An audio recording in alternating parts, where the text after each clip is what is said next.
All right, hello and welcome back to our second segment here at Corn-Fed Sports in the Morning. We're lucky enough to be joined by another Husker guest this week. We got Eric Sock here from the Nebraska men's tennis team. Thanks for coming in this morning.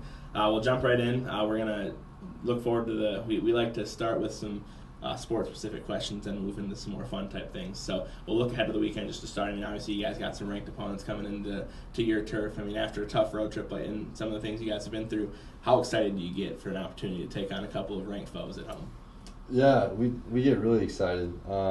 This weekend, obviously, after coming off a pretty tough weekend last weekend on the road, we lost a couple matches. We're super pumped to go play at home again this weekend against Michigan State, with a good opportunity to hopefully take down one, maybe hopefully both of them, and try to get back up in the rankings. Yeah, and I mean, in the Big Ten, you got people all over the rankings. You got teams that are getting upset every weekend, teams that are dropping matches. I mean, there's just kind of a lot of parity, like in all college sports. And with the nature of the season, it's kind of a grind at this point. You got a couple matches a weekend. You know, your legs are probably getting tired. The temperature's heating up. All these matches are getting a little more intense.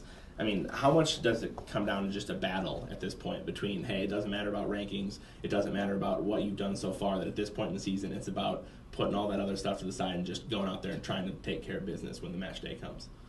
Totally. It's all about, at this point in the season, like you're getting towards the end of it. It's been a big grind so far, just trying to stay in that, tip-top, like mental shape as far as being ready for each match. And it gets a little bit tougher because you've just played so much and it starts to wear on you a little bit. But yeah, now at this point, it's just a battle of now which team wants it more. I mean, especially because you go into the match and it doesn't matter what it says on paper. You gotta go out and bring it at this point, and hopefully want it more than the other team. Definitely. Well, yeah, I mean, and on that note, we'll kind of transition into some more fun type things, and instead of talking some purely, on the court things. But one of the things I love about not just men's tennis, but women's tennis and collegiate sports in general, is that you have a balance of kids from the area that your schools are at, and from other places, from abroad, from foreign countries, and those kind of things. And people might say, "Oh, why do you have a men's tennis program? You're just traveling. It's just expensive, just these little things." But it really gives an opportunity to be in the international community and to welcome players from abroad and have players from at home. So, what's that been like for you, getting to be one of the local guys and get to interact with people from all over the globe? Oh, it's been a great experience. My 4 years I've been here, I've had the great pleasure, opportunity of getting to meet, we've had a bunch of guys from Germany on our team. Since I was a freshman, we've probably had at least like 5, 6, 7 different German guys come in. And it's been a lot of fun getting to know them and learn about the German culture. We had a guy from the Netherlands freshman year that unfortunately didn't stay, but got to learn a little bit about that culture too. It's really a cool experience in college tennis because it's really not just a purely American sport, I would say. You've got a whole lot of backgrounds coming into play to compete in D1 tennis. So you get to meet a lot of people from all over the world and learn about different cultures. Definitely. I mean, when you look at it, even on a wider scale, there's guys in the professional ranks you see that even if they didn't finish out, they spent a couple years at different universities and they came through the American system. So I think it's interesting to see that even in the big professional tennis, it kind of has that impact that having a chance to come get a college education and play tennis has kind of impacted them. So that's interesting to see on that level too. All right, we'll transition into some more Nebraska-specific things too as well. Obviously, over the weekend they have the inspirational play. Jack scores the touchdown run in the Nebraska spring game, and everybody all of a sudden becomes aware of what they do at Nebraska and the opportunities they provide to people like that who are in need of some inspiration, and that just how much that means to the athletic department. But one of the things that I thought in seeing it is that it's not just a once a week type thing. It's not just that's the only moment that they do it. And I know you've been involved with the life skills and a lot of the things they do with the athletic department. So just what have been your experiences of the outreach of the Husker athletic department besides just the on-court competition? First of all, that was such an awesome deal that they did in the spring game football for Jack Hoffman, the cancer patient. So cool to see that. But yeah, our life skills department at the university athletic department is really involved in trying to get the student athletes to participate in some opportunities to go reach out in the community, to go help out, volunteer, use some of their time to give back a little bit.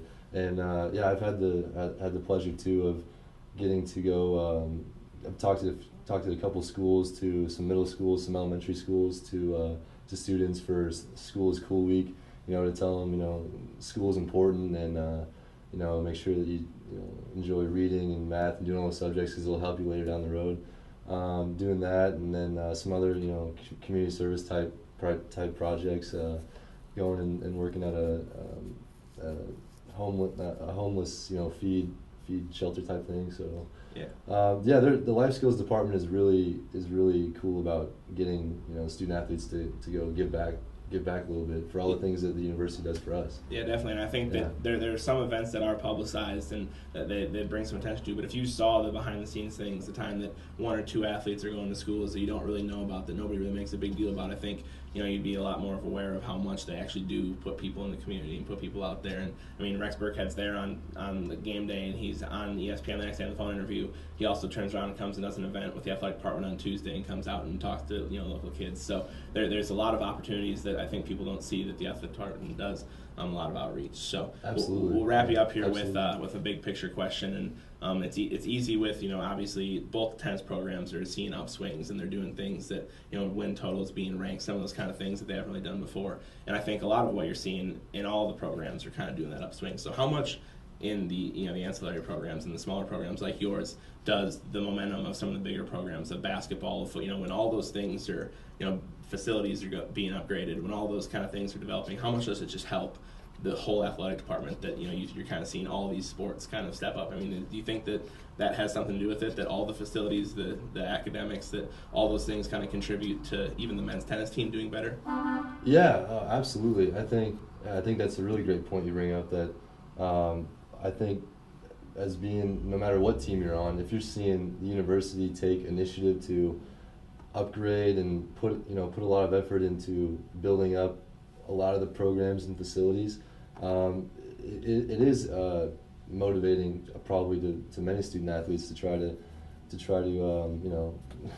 go do even better, because you want to do well for a university that is putting effort into their student athletes and to the facilities that they're using, and it just gets you excited to go compete and train. I think that's really like seeing the effort they're putting into basketball now to try to build up the basketball program here at the university.